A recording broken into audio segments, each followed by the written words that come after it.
In this week's video, you'll see some of this.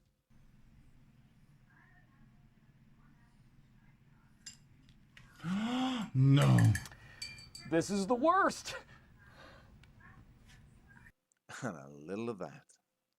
But ultimately, we end up with the Orcland Raiders.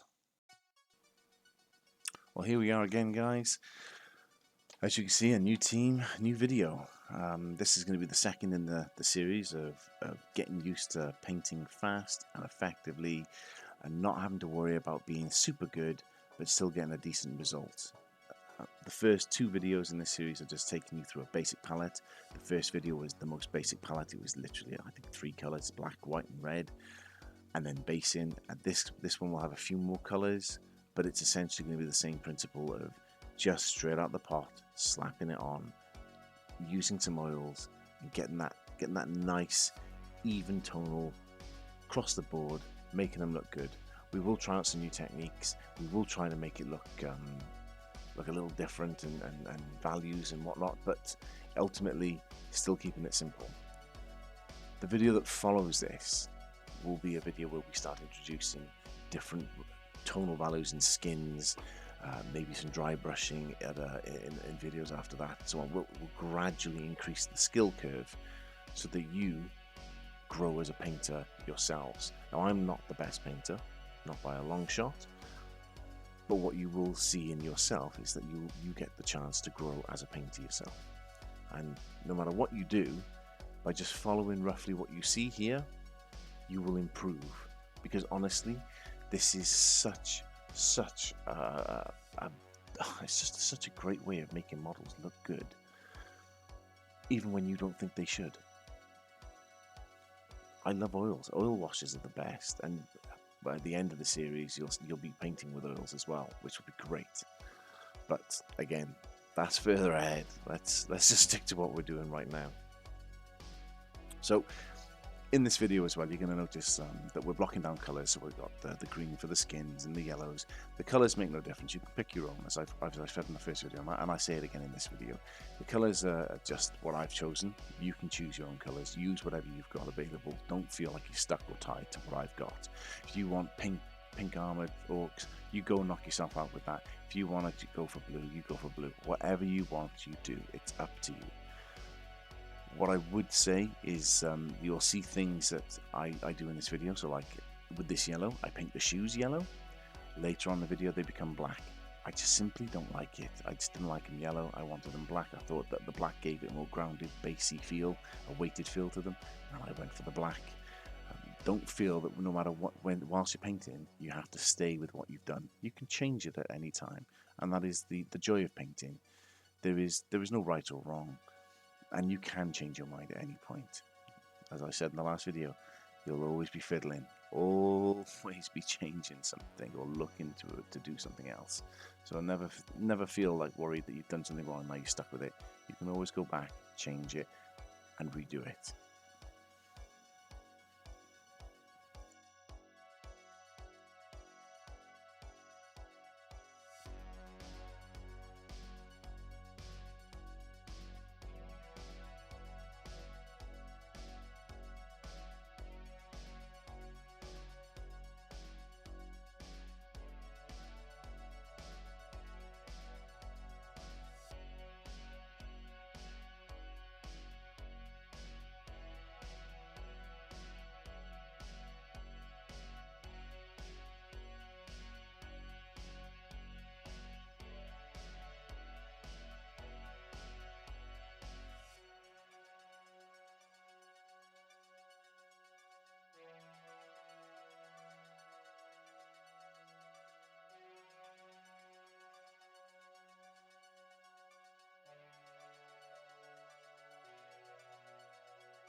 Some of the astute people out there in internet land will notice that the bases look like they've already been pre-done.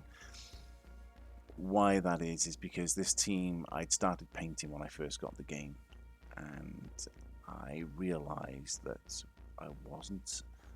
the way I was painting them then was a new technique and it didn't work. And I painted a couple of models, and whilst it looked all right, it took a long time to get that result, and I wasn't 100% keen on that. I could do better using my old technique at the time, the style of painting I was at that time. So I just left them as they were, and they were sort of like in a half-done state, half painted, half unloved, half wishing for my attention again. And since experimenting with new techniques, new processes, and having this drive to get my pile of shame down, because this is why this has all started. It's because I'm fed up of seeing grey plastic everywhere and only painting for when I go to a tournament. So now it's a case of I want to get all my plastic crack just done. I want my pile of shame reduced, if not gone. And because I'm going through it all, I'm revisiting teams that I started and didn't finish, and giving them a new lease of life. And there are some teams that I painted for my boys when I first went back into the hobby of painting again, and they were all right, but I can do so much better now. So they've even asked me, "Oh, Dad, can you do it again?" So it's going to be, you'll see this again. There'll be other bases like this in the future when I come to do the Elven teams, because I can paint better than what I did before. As you can see with the video right now, we're just going through the motions of blocking in the colors. So also you'll notice that there are little patches that I've missed, like this little specks of white. They all get covered up, all in the end process of the wash. So it's not the end of the world. Don't feel like you have to be super neat. Again, I'm doing this deliberately just to showcase that you can see it's not the end of the world. You're not going to have a ruined model if you leave a little bit showing. It doesn't have to be perfect. It would be great if it was, don't get me wrong, everybody wants to paint the best, but ultimately when you're starting out, or you're new, or not even all that good like myself, you just want it to look good. This will get you what you need. And once we've blacked in all of this final color, we're then onto the details, and by details I mean the ball, the stitching, the eyes and the teeth. Now in this we're going to do eyes and teeth, which we didn't do in the last video, mainly because most of the humans were full face covered masks and you couldn't really see their eyes, let alone their teeth or facial expressions, which I'm not going to lie is great, because I am not one for painting faces at the best time. So I can do it, I really hate it. With orcs, they've got such animated faces, such characterful poses, that you want to do their faces. You have to do them. It's not like you know, oh, I'm going to ruin it. You really enjoy doing them because they're just all teeth and all big grins, and they just look fantastic. So it's a real joy doing orc faces because they look so animated. It's just a lot of fun, and you'll see it doesn't have to be perfect.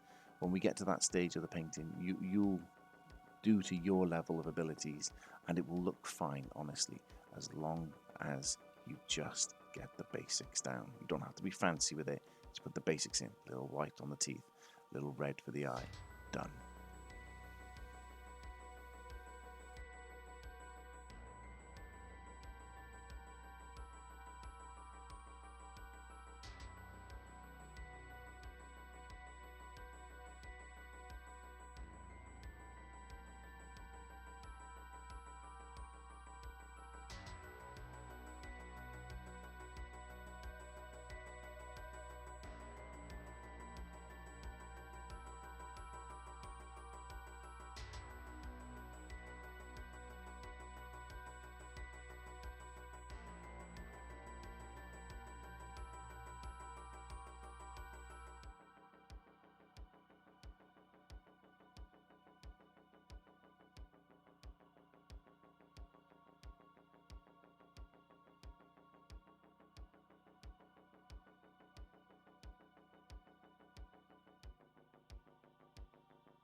So we had my little hiccup with the paint, and the silver went all over the arm, the shoulder pad, and the face. Now I saw it go on the shoulder pad, I saw it on the arm, I cleaned it off the shoulder pad, and I cleaned it off the arm. I didn't notice the face. So I was going to repaint the face, which is what you see here, and then I realised, you know what, he's a thrower. Throwers in Blood Bowl traditionally have white rimmed bases. That's how we denoted what a thrower was, mainly because the model we had back then, the models were all the same. So yeah, we used to use coloured bases to know what the models were. But those colours have stayed true to today. So I thought, well, why doesn't my thrower have white face paint on? He's a thrower. Let him have white face paint. It covers up the silver mistake, and it gives him a little bit of style and panache. So I thought, you know what? He's keeping white face paint on. He's a thrower. Now I've still got some detailing to go, so you can see like the little earring that's got to be done silver, and then I've got to paint the teeth and the eyes before we can get to that wonderful stage of varnishing.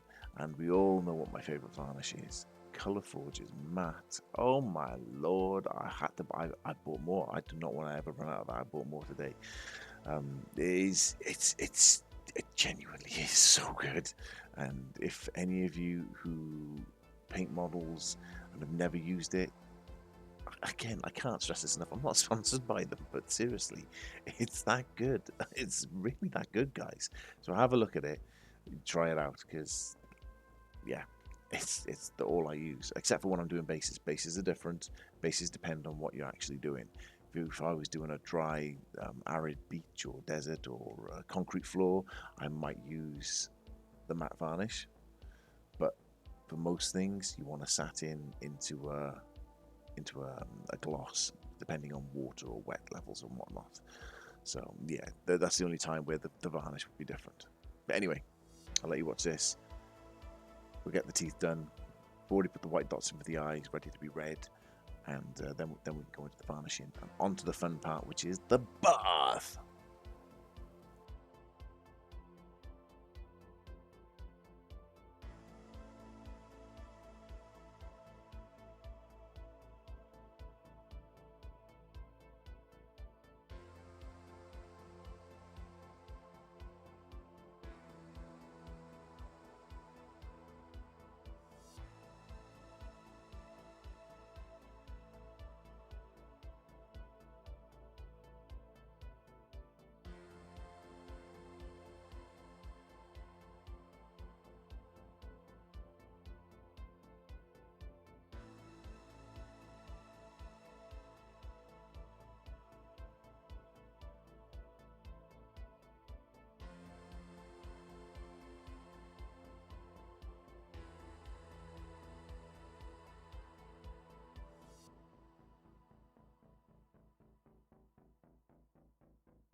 Alright, so once again, I've said it before in the last video, but I'll say it again for this video.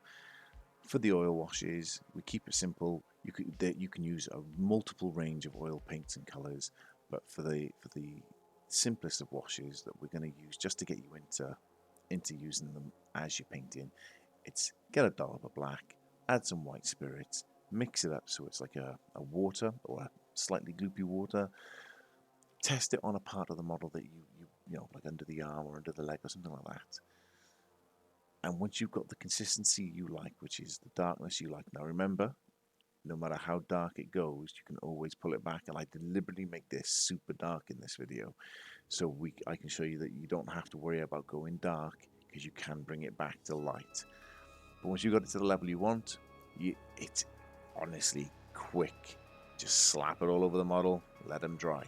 And by dry, I don't mean, oh, wait for the oil paints to actually dry. I just mean let the spirits that you've used to dilute the oil paint, let that just evaporate off. So you're left with the residue of oil paint on the model. That's what we'll be playing with later. That's where you're going to get your washes. So this is now applying the paint to ruin your model, to then later on you'll be removing paint to be painting again. Sounds like strange voodoo magic, but it does work. Honestly, it does work. So here you go. I've deliberately made this black, so it's really super dark, and we are going to we're going to have some fun. I think I had a little bit more white spirits. Even I thought, oh my god, that might be a little bit too dark.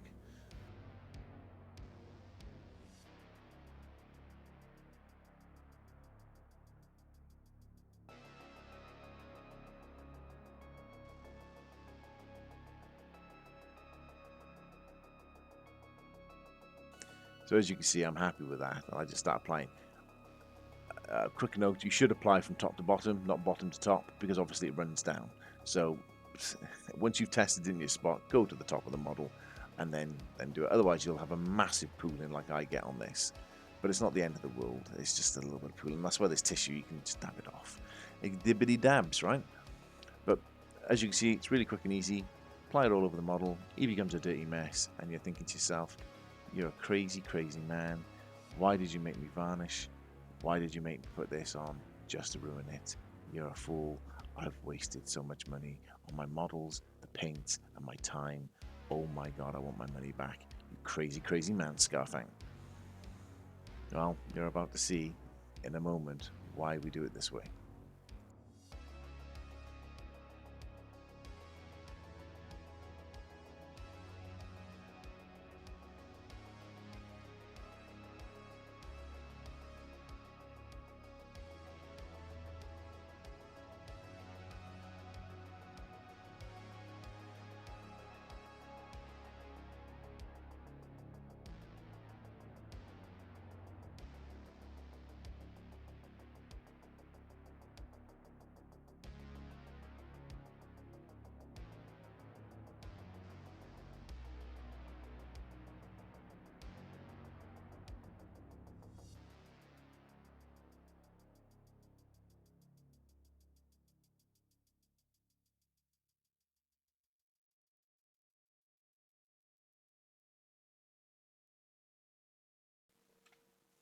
So, once you've given them sufficient time to have all the evaporation process happen and you're left with the oily residue on the models, you can then get out your cotton dabs, dibbity dabs, your cotton buds, get some white spirit, and then you're just going to dip an end in and roll it over, and you'll see that it starts loosening the oily residue and lifting it off.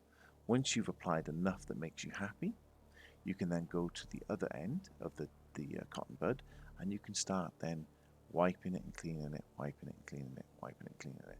At the moment, I'm just in the process of just softening it, because it was quite thick, and removing quite a lot, just so we can see the model underneath come back. As you can see, we're getting natural shadows appear and highlights and tonal values. Without actually creating them prior, the oil paint is doing that for us, which is just really nice. But as I said at the beginning of the video, I do all this. This is a beginner level value, so you can just see the paint going on from the bottle, and we're not worried about tonal values as such. I do deliberately remove the paint a lot more than I should, because ultimately I want to show you that there is no right or wrong. You don't have to worry if you go too much with the paint on and you remove too much off. You can, if you want, put more back on. It's not the end of the world. But everything will still look better than what it was.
Here you can see the entire team's been done.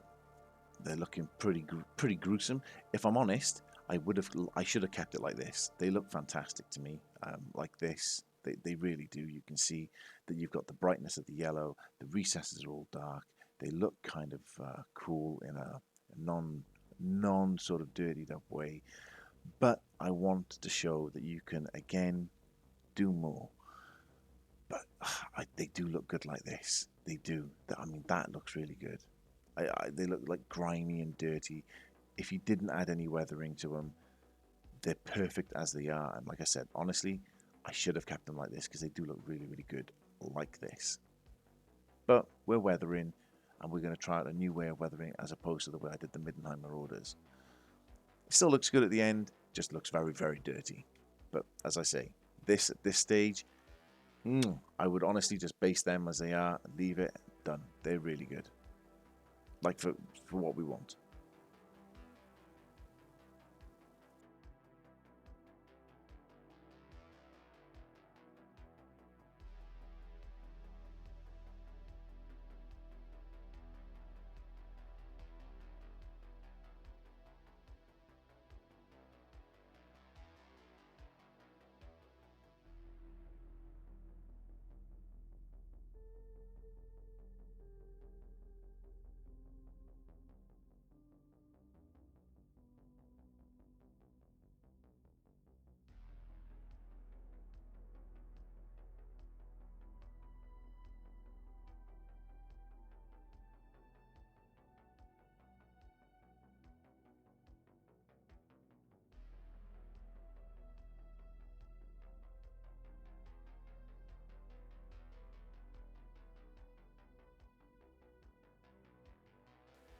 So, as I was basing the models, normally when I weather them, I use my enamel paints, my oils, and I put little washes on and I thing. But as I was using the actual mud itself, I thought, why don't we make it thicker? Like, look like there's dirt on these models. Heavy dirt, heavy soilage. These are orcs. They literally live to fight. They don't look after things, so you know their field is going to be a muddy mess. Unlike their armor, it's going to be a muddy mess. Let's go and incorporate that into these models and make them look just as dirty as they would. So in this instance, it's been raining. The team may have had matches before in the week, may have just all happened in this one match, but it's been raining. Their armor's gotten dirty. They don't clean it, they don't wipe it down. It is just messy, and you'll see some models are heavily soiled, others not so much. But this is the level that we went to, as opposed to where I said, oh, you could just leave it. It's because I wanted to do the weathering. I wanted to show that you can add more through just basing and weathering.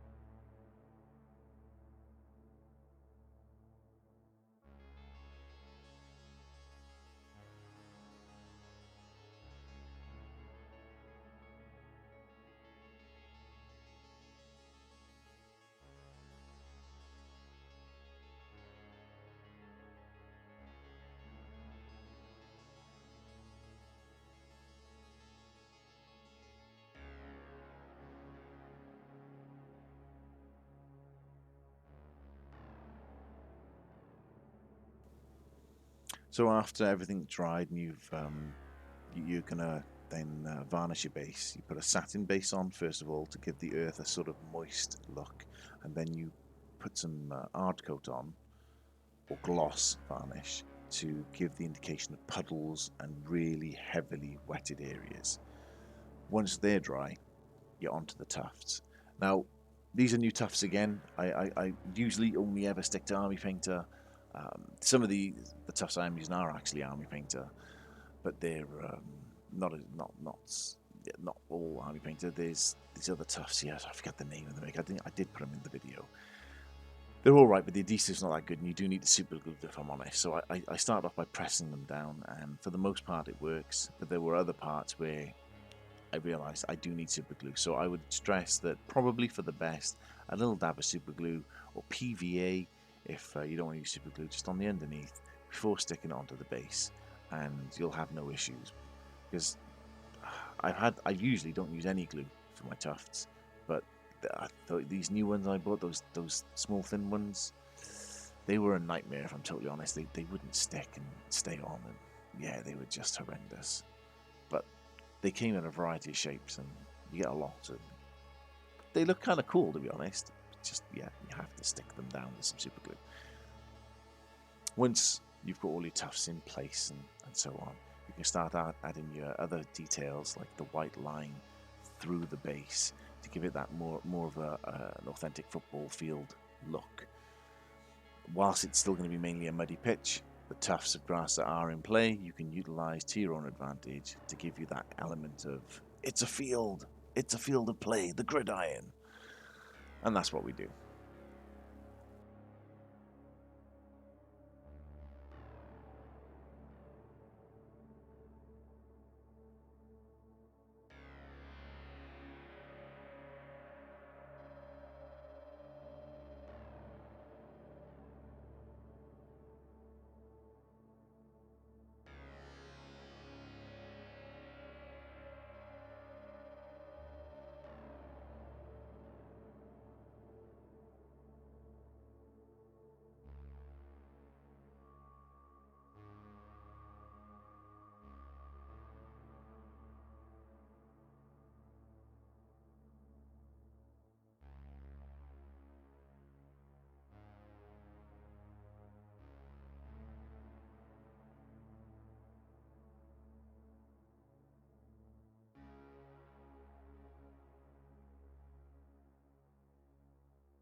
by applying the white paint onto a small stick that I like, same as the Marauders.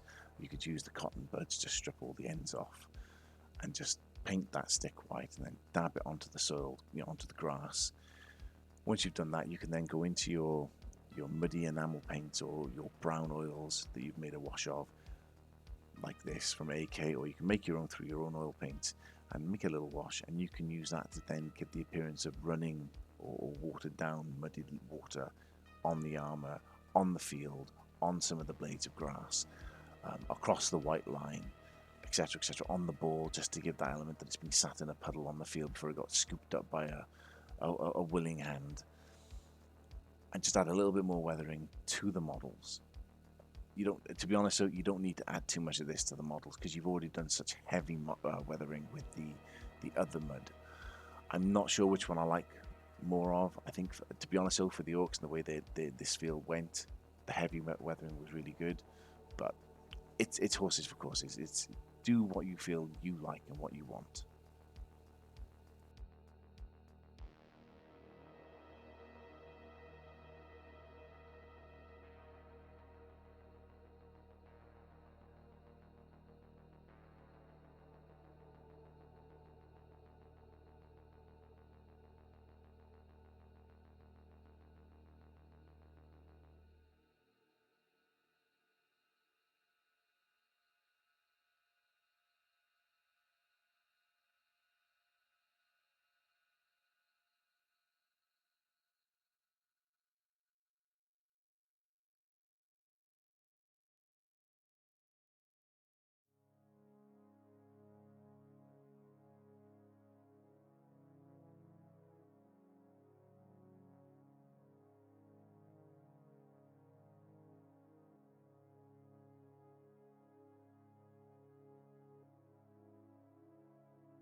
And there you have it. Your team is complete, fully weathered, extra techniques. We tried out a new way of doing weathering, but apart from that, all we've done in this video over the last video is expanded our color range to include more colors, as opposed to just having a palette of 3. We had a palette of 4 or 5. And yet the models look highly detailed. They look like they're battle worn. They look like they're well, on the field of play. And honestly, I cannot stress enough that using oils to give you the washes has really changed the way I paint. You can paint like this, very simple, or as you'll see in later videos with the next team I do, you can incorporate more advanced techniques to give you a whole new level of look. But that's spoiling the next video too soon. I just want to say thank you guys if you've made it this far and you've been watching this, or even the last video, or even both, and you've come to the end of another video from me. Thank you, thank you, thank you.